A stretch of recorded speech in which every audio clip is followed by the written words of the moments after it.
Hello and a very good morning. You're watching the Breakfast News on Rajya Sabha television with me, Frank Pereira. Let's begin with this morning's headlines. Lok Sabha passes goods and services tax bill. Government faces tough test in the Rajya Sabha.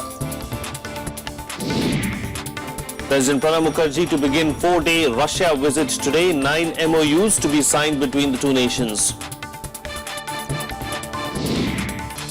Millions to cast their vote as 650 parliamentary seats in Britain go to polls. Opinion polls predict a hung verdict.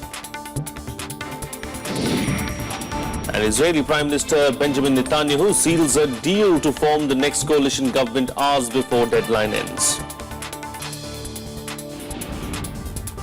First up in the bulletin, the long pending goods and services tax bill was approved by the Lok Sabha with the required two-third majority yesterday. Congress walked out during the voting, making it easier for the government to garner enough numbers in the House.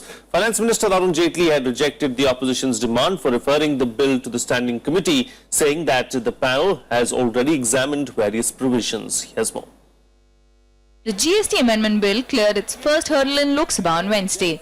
The Constitution Amendment Bill to implement GST was passed by 352 votes against 37 after Congress decided to walk out. Defending the bill, Jaitley said GST would ensure seamless and uniform indirect tax regime besides lowering inflation and promoting growth in the long run, as he sought to allay concerns of the states that fear they would be hurt by its implementation. There will be a seamless transfer of goods and services. The whole country, which is 1/6 of the world's population, would become a single market. And therefore it would give a necessary fillip as far as the trade is concerned. Earlier, the government rejected opposition's demands to send it to the Parliamentary Standing Committee. However, Finance Minister Arun Jaitley clarified that the bill has been delayed for the last 12 years despite the panel's views that have been incorporated. कम से कम 8 नई चीजें इसमें जो आई हैं उसके बारे में बहस होती है तो मैं आपसे निवेदन करता हूं कि ये स्टैंडिंग कमेटी को भेजना चाहिए था और मिनिस्टर इस मुद्दे पे अड़े हुए हैं हमको तो इससे सेटिस्फैक्शन नहीं है और हम प्रोटेस्ट करते हैं इसके ऊपर हम उसमें हिस्सा नहीं लेना चाहते हैं वॉकआउट करते हैं. The standing committee discussed it for 2.5 years. Now, most of the changes which you have mentioned by Mr. Moile were discussed by the standing committee. So whatever you are referring to as new proposals brought by me are those proposals which on the 2011 bill, it went to the standing committee. The standing committee itself made some recommendations. Mr. Mehtab, I think, was a member of that standing committee. After Lok Sabha, the bill will now face a stern test in the Rajya Sabha. It needs to get two-thirds majority in the upper house to get approval on the constitutional amendments. Lack of number for the ruling coalition in Rajya Sabha will make it tougher to garner the required majority. Shyam Sundar's report for Rajya Sabha TV. Well, the Lok Sabha passing the constitutional amendment to the landmark goods and services tax bill means clearing the first hurdle to usher in a reform that would turn India into a single common market. Let's look at the main features of this all-important tax reform. With a clear majority in the lower house, the government finally got past the first hurdle for implementing the country's biggest tax reform since independence. There's still a considerable way to go before the goods and services tax can be implemented, but there's little doubting the sheer breadth of the sweeping reform. The GST would subsume a slew of indirect taxes like central excise and sales tax that is levied on interstate sale of goods, services tax, VAT, or sales tax levied by states, local entry taxes and octroi. The move is expected to broaden the tax base, improve export competitiveness by removing several tax distortions, and create a unified national market by removing interstate barriers to trade. The resultant ease of doing business is expected to boost national income. It will bring down the incidence of indirect taxes by well over 20%. No other reform has given you this kind of, no amounts of subsidies can bring this. Roughly the incidence will come down from 36% to about 24%. India currently has a three-tier tax system as far as production, supply and consumption of goods and services are concerned. Central government imposes excise duty on production of goods and also levies service tax on supply of services. States also levy VAT or sales tax on sales of goods. And then there are multitude taxes including entry tax levied by states and city bodies on movement of goods. Implementation of GST will bring transparency in tax administration and reduce the cost of compliance and instances of tax evasion. The crux of the GST, from the point of production of the goods and services, supply at every stage till it goes to the retail stage, everywhere there is a credit of duty paid. And that's why there is no cascading of taxes, and that's why the incidence of total incidence of tax is less. Concerns around the GST bill have centered on potential loss of revenue to state governments from local taxes being subsumed. But as said earlier, there's a long way to go yet. The bill will have to clear the Rajya Sabha and also secure endorsement from half the states before it can be implemented. Krishnanand Tripaঠি's report for Rajya Sabha Television. Well, to discuss the road ahead for the GST bill, we have with us senior journalist Priyaranjan Dash. Good morning. Thank you for joining me on the program, Priyaranjan. As far as GST is concerned, the first hurdle has been cleared, but what's really going to happen in the Rajya Sabha? That's the real question, isn't it? Yes, it is. GST has been in the making for over 10 years and it's missed several deadlines. Now the government has now again fixed April 1st, 2016 as the new date for introduction of GST. So keeping in view that calendar, it's very important that the GST bill, this constitutional amendment bill, gets passed during the current session of Parliament. Now it has crossed the Lok Sabha hurdle. Hopefully it should go through Rajya Sabha to be in line with the schedule. Now because after the constitutional amendment bill, you need to have the constitutional amendment bill itself getting the endorsement of state legislatures of at least 50% plus one, and then you will need a GST bill which will go into the details of the taxation, including the tax rates. So for that, the bill to get passed first by, by the state legislation also, those bills have to be passed, and Parliament of course has to pass. So, and then you have a very tight program of, putting the mechanism in place. Yes. Because this is such a radical, bold, revolutionary tax reforms, and so before its introduction, you will need the entire IT, backbone. You will need the administrative mechanism to work.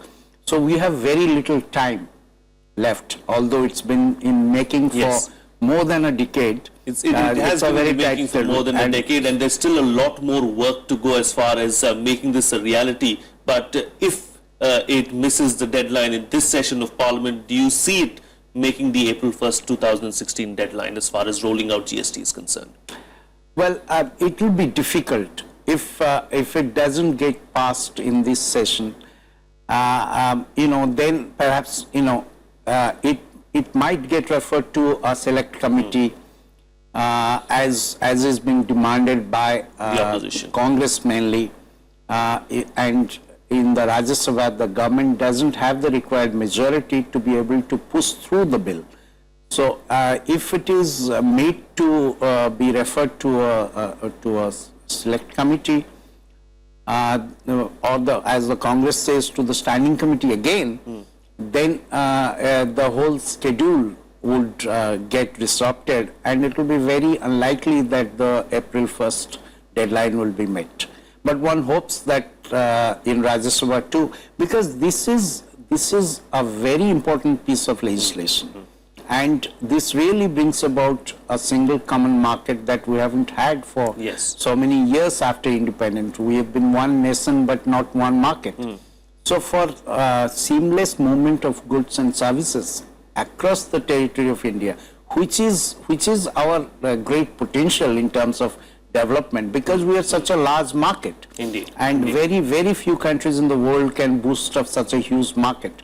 and with the growing middle class and with even the rural India, we really have the potential to grow fast. And as it has been estimated, GST alone could boost economic growth by 1.5%. Sure. Now, the lost year of the last decade, has meant, shows that how much we have lost as the economic opportunity that this nation has lost. So there is no time to lose, really. Sure, no time to lose. Let's hope that the GST bill crosses the Rajya Sabha hurdle as well. Thank you so much, Priyaranjan Dash, for joining us on the program and putting things into perspective for us as far as the GST bill is concerned.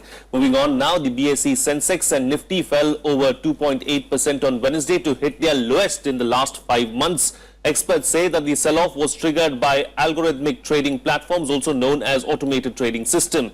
The BSE Sensex closed at 26,717 points, down by 712 points, while the Nifty ended at 8,101 after plunging 233 points. Both indices marked their lowest intraday level since Jan 7th. The recent falls have come amid continued worries about selling by overseas investors who have offloaded shares worth a net of more than $1.7 billion in the last 13 sessions. According to me as an economist, there are 4 main reasons. Globally, the Greece debt crisis is impacting the international arena. Crude oil prices have reached high. They have been high today. Thirdly, in India, some of the corporates have not delivered good results. Fourthly, if we talk about India, some of the banks and lenders have come out with higher than expected NPAs. These could be the main reasons why the Sensex is down. And before we move ahead, look at what is expected today in our segment, The Day Ahead. A two-day meeting of the Empowered Committee of State Finance Ministers will begin in Thiruvananthapuram today. This meeting is important after the Lok Sabha gave a nod to the GST bill. Kerala Finance Minister K.M. Mani said besides 15 state finance ministers, 30 senior officials from the states will take part in the two-day meeting.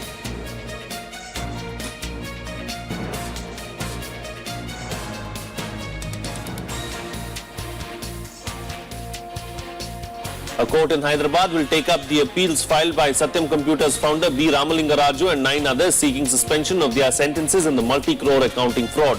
Arguments for suspending the sentences and granting bail will come up before the Metropolitan Sessions Judge. Raju, the kingpin of the scam, and 9 other convicts had challenged their conviction by the additional Chief Metropolitan Sessions Court in the over 7,000 crore scandal that came to light in 2009. Well, President Pranab Mukherjee starts a 4-day Russia tour today. It is a symbolic tour in the context of bilateral relations between the two countries and also in view of the stand taken by the West against Russia over its policy in Ukraine. Here's a detailed report. President Pranab Mukherjee will be among 25 international heads of states and government at Russia's Victory Day parade starting May 9th. The event commemorates 70 years of the defeat of Hitler's army. A 75-member Indian Army contingent would also take part in the parade. The visit comes at a time when nearly every US ally and European country is boycotting Russia's event. The President would be traveling on the 7th and returning from Russia on the 11th. Now, the visit is at the invitation of President Putin, and this is to commemorate the 70th anniversary of Victory Day, to mark the victory of Russia in the Second World War. This would be President's first visit to Russia as President. The visit is in line with Russian President Vladimir Putin's visit to India last year. The two countries had then agreed to strengthen partnership over the next decade. Cooperation in civil nuclear energy, defense and higher education will be among the top issues that the two sides will discuss. India is also likely to bring up the issue of Russia's decision to supply arms to Pakistan. We are looking at an agreement in science and technology which would be signed by the Department of Science and Technology and the Russian Science Foundation. There are also 8 MOUs which would be signed by higher education institutions. President Mukherjee will be accompanied by Minister of State for Railways Manoj Sinha and senior officials and heads of national institutions. The visit assumes significance given the perception of India's foreign policy shifting closer to Washington. With a dip in bilateral trade and Moscow's defense overtures to Islamabad, India is looking to redefine Russia's position in its foreign policy. Bureau Report, Rajya Sabha TV. Well, it's time for a short break now, but coming up, US Secretary of State is in Saudi Arabia to hold talks about the Yemen offensive as a major humanitarian crisis unfolds. Details on the other side. Stay tuned, we'll be right back.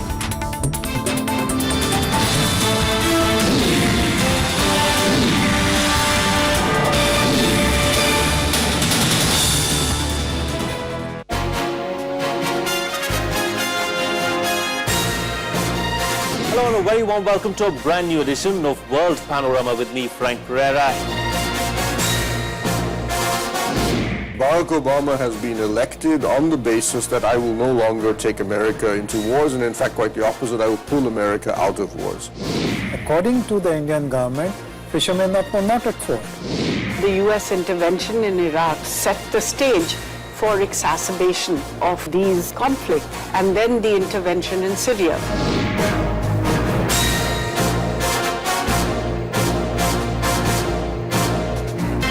Watch World Panorama at these times on Rajya Sabha television.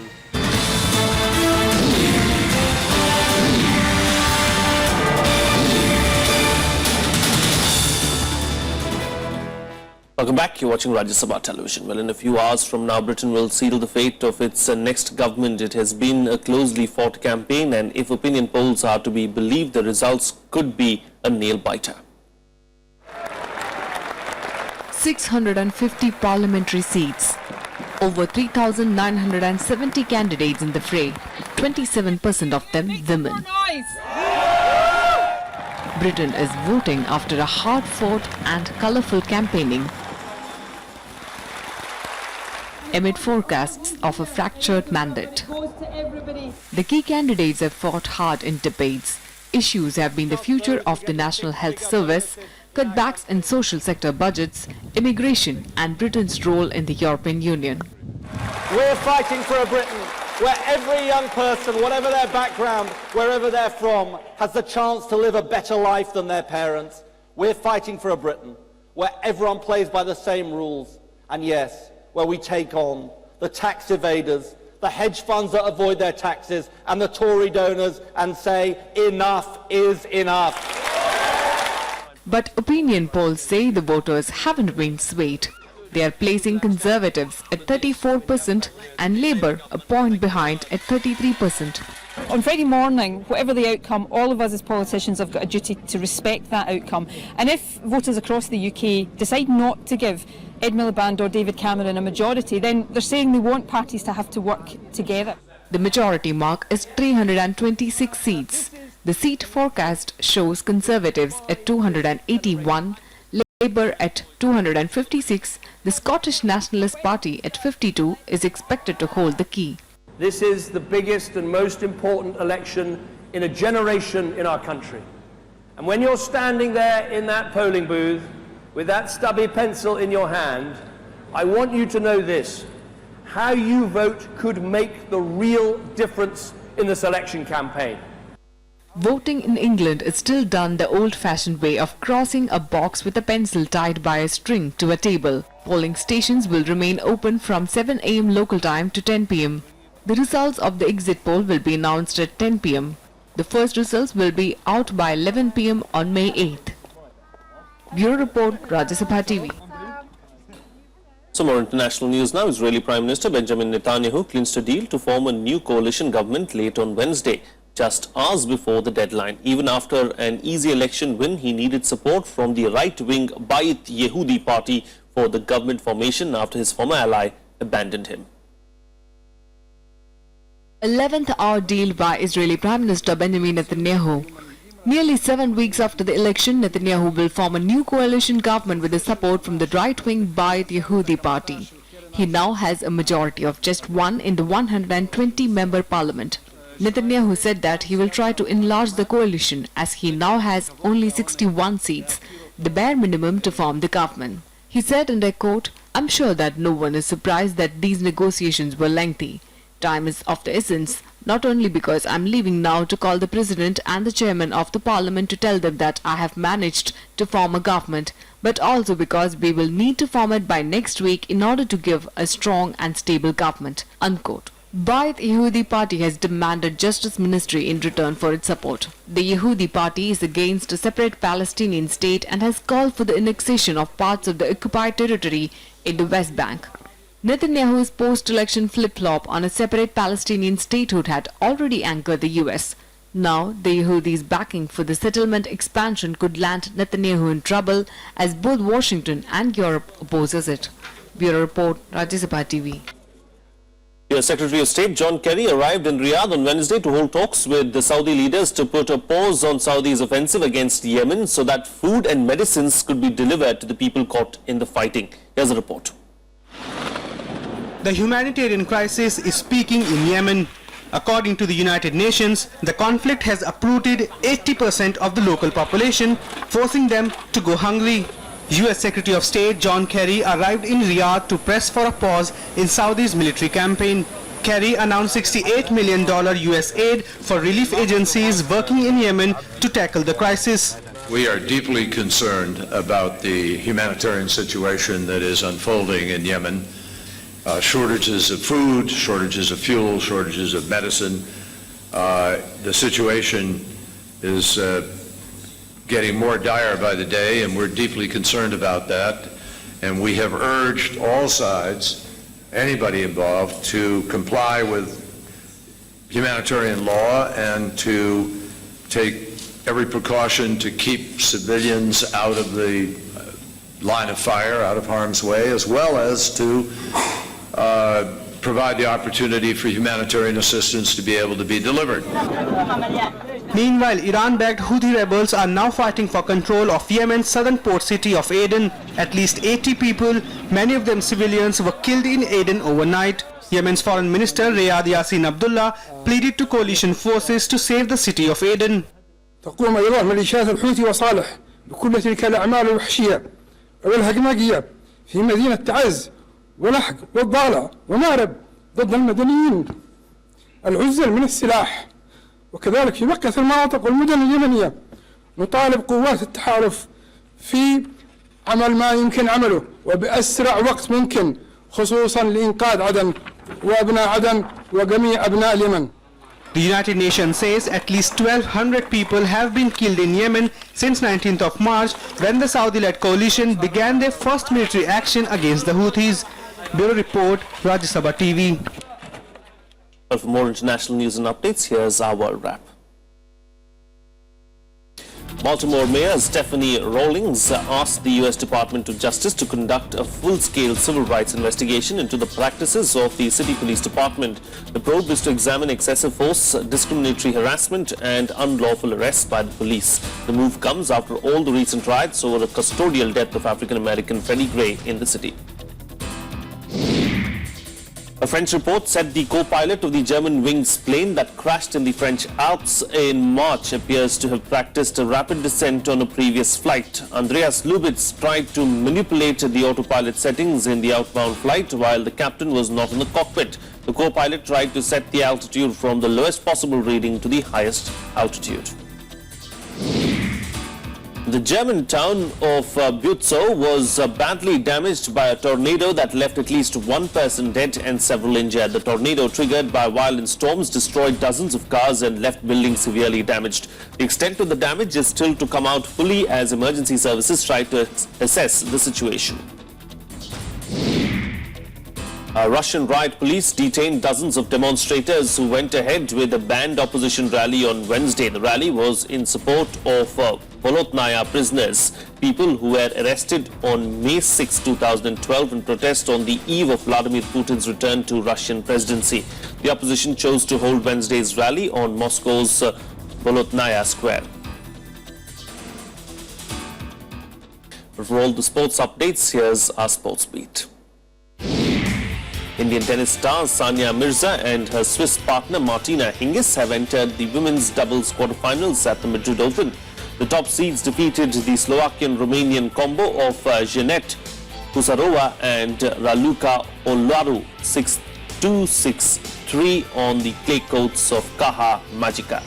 The duo will now take on 7 seeds Bethany Matic Sands and Lucy Safarova in the last stage. Nick Kyrgios beat Roger Federer in the second round of the Madrid Masters. 35th ranked Kyrgios ended Federer's hopes of winning a 4th Madrid trophy with a heart-pumping 6-7, 7-6, 7-6 victory. Barcelona claimed victory in the Champions League semi-final first leg at the Nou Camp on Wednesday. They beat Bayern Munich 3-0. Lionel Messi fired 2 goals in just 3 minutes, the first in the 77th minute of the game. Neymar scored the 3rd goal for Barca. Well, that's it on this edition of the Breakfast News. Have a nice day.